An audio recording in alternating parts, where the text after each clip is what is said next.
എൻ്റെ പ്രിയപ്പെട്ട എല്ലാ സഹോദരങ്ങൾക്കും അള്ളാഹുവിൻ്റെ അനുഗ്രഹം ഉണ്ടാവട്ടെ. എല്ലാവർക്കും അള്ളാഹുവിൻ്റെ അനുഗ്രഹത്തെ സുഖം തന്നെയെന്ന് വിചാരിക്കട്ടെ. അൽഹംദുലില്ലാ. അള്ളാഹുവിൻ്റെ ഹൈറും ബർക്കത്തും നിങ്ങളുടെ ജീവിതത്തിൽ എപ്പോഴും പ്രദാനം ചെയ്യട്ടെ.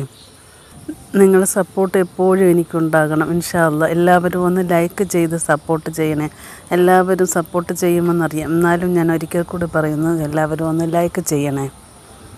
നാം ഒരു കാര്യം ചെയ്യുമ്പോൾ ആ കാര്യത്തിന് വിജയം ഉണ്ടാകാൻ, ആ കാര്യം ബർക്കത്തിലാവാൻ, ആ കാര്യത്തിൻ്റെ പര്യവസാനം വിജയിക്കാൻ, ആ കാര്യം വിജയിച്ചതിനേക്കാൾ മുൻപന്തിയിലെത്താൻ ഈ ദിക്ർ ചൊല്ലിക്കൊണ്ട് തുടങ്ങിക്കോളൂ. ഈ ദിക്റുകൾ ചൊല്ലിക്കൊണ്ട് തുടങ്ങുന്ന എല്ലാ കാര്യങ്ങളും നല്ല രീതിയിൽ പര്യവസാനിപ്പിക്കും. ഒരുപാട് അനുഭവസ്ഥർ പറഞ്ഞു കേട്ട്. പലപ്പോഴും നമ്മൾ ഒരു കാര്യം ചെയ്യാൻ തുടങ്ങുമ്പോൾ അത് ശരിയാകുമോ അതും നടക്കുമോ എന്നൊക്കെയുള്ള സംശയങ്ങളാണ് നമുക്കെപ്പോഴും ഉണ്ടാകുന്നത്. ഒരു ജോലിക്ക് ശ്രമിക്കുമ്പോൾ, ഒരു ബിസിനസ്, അല്ലെങ്കിൽ ഒരു വീട്, ഒരു യാത്ര, അല്ലെങ്കിൽ ജീവിതത്തിൽ വലിയ ഒരാഗ്രഹങ്ങൾ, ഇതൊക്കെ തുടങ്ങാൻ പോകുമ്പോൾ നമ്മൾ വിചാരിക്കുന്നത് ശരിയാകുമോ എന്നുള്ളൊക്കെ ചിന്ത വരുമ്പോൾ ഈ ദിക്ർ ചൊല്ലിക്കൊണ്ട് തുടങ്ങുക. നമ്മുടെ ഈ കാര്യം എളുപ്പമാകാനും വേഗത്തിൽ നല്ല രീതിയിൽ പൂർത്തിയാക്കാനും ഈ ദിക്ർ സ്ഥിരമായി ചൊല്ലുക. ഫലം ഉറപ്പാണ്. അനുഭവസ്ഥർ പറയുന്നത്. നമ്മൾ പല നല്ല കാര്യങ്ങളും തുടങ്ങാറുണ്ട്, പക്ഷേ പലപ്പോഴും തടസ്സങ്ങൾ വരും. ആ തടസ്സങ്ങൾ മാറിക്കിട്ടാനും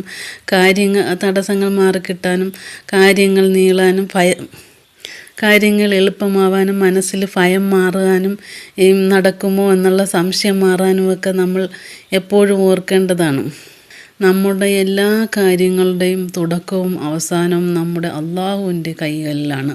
അതുകൊണ്ട് ഒരു നല്ല കാര്യം തുടങ്ങുന്നതിന് മുമ്പ് നമ്മുടെ ഹൃദയം നിറച്ചുകൊണ്ട് അള്ളാഹുവിനോട് ഈ ദിക്ർ പറയും. ഈ ദിക്ർ ചൊല്ലിക്കൊണ്ട് നമുക്ക് അള്ളാഹുവിനോട് സഹായം തേടാം.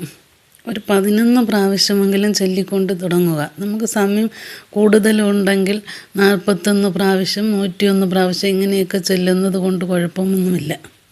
ആ ദിക്റാണ് യാ അവ്വലു യാ ആഖിർ, യാ അവ്വലു യാ ആഖിർ, യാ അവ്വലു യാ ആഖിർ. യാ അവ്വൽ എല്ലാത്തിനും ആദിയായവനെ, യാ ആഖിർ എല്ലാത്തിനും അന്തിമമായവനെ. അള്ളാഹുവിൻ്റെ മഹത്തായ നാമങ്ങളിൽ ഒന്നാണ് ഈ ദിക്ർ. ഈ ദിക്ർ ചൊല്ലിക്കൊണ്ട് അള്ളാഹുവിനോട് നമ്മുടെ കാര്യത്തിന് എന്താണോ തടസ്സങ്ങൾ, എന്താണോ നടക്കാതെ അത് ചെയ്ത്, എന്താണോ നിങ്ങളുടെ ആഗ്രഹം ചൊല്ലി അള്ളാഹുവിനോട് ദുആ ചെയ്യൂ. ഈ ദിക്ർ ഒരു മാജിക്കല്ല, എല്ലാം നടക്കുന്നത് അള്ളാഹുവിൻ്റെ വിധിപ്രകാരമാണ്. അതുകൊണ്ട് ഹലാലായ മാർഗം സ്വീകരിക്കണം, നമസ്കാരത്തെ കാത്തു സൂക്ഷിക്കണം, ദുആ ചെയ്യണം. നമുക്കെപ്പോഴും ക്ഷമയും തവക്കലും വേണം. അപ്പോൾ അള്ളാഹു നല്ല വഴികൾ തുറന്നു തരും ഇൻഷാ അല്ലാഹ്. ഈ ദിക്ർ ചൊല്ലിയതിന് ശേഷം യാ അല്ലാഹ് ഇങ്ങനെ ദുആ ചെയ്യുക. യാ അല്ലാഹ്, ഞാൻ തുടങ്ങുന്ന ഈ കാര്യം എനിക്ക് നല്ലതാണെങ്കിൽ എളുപ്പമാക്കി തരണമേ, ബർക്കത്ത് നൽകി വേഗം പൂർത്തിയാക്കി തരണമേ യാ അല്ലാഹ്.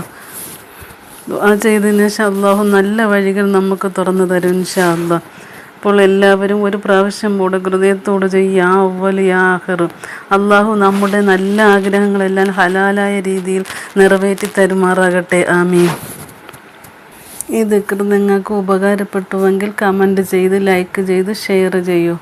എന്തെങ്കിലും അഭിപ്രായങ്ങളുണ്ടെങ്കിൽ കമൻറ്റിലൂടെ അറിയിക്കുക ഇൻഷാ അല്ലാഹ്. അള്ളാഹു എല്ലാവരെയും അനുഗ്രഹിക്കുമാറാകട്ടെ. ആമീൻ.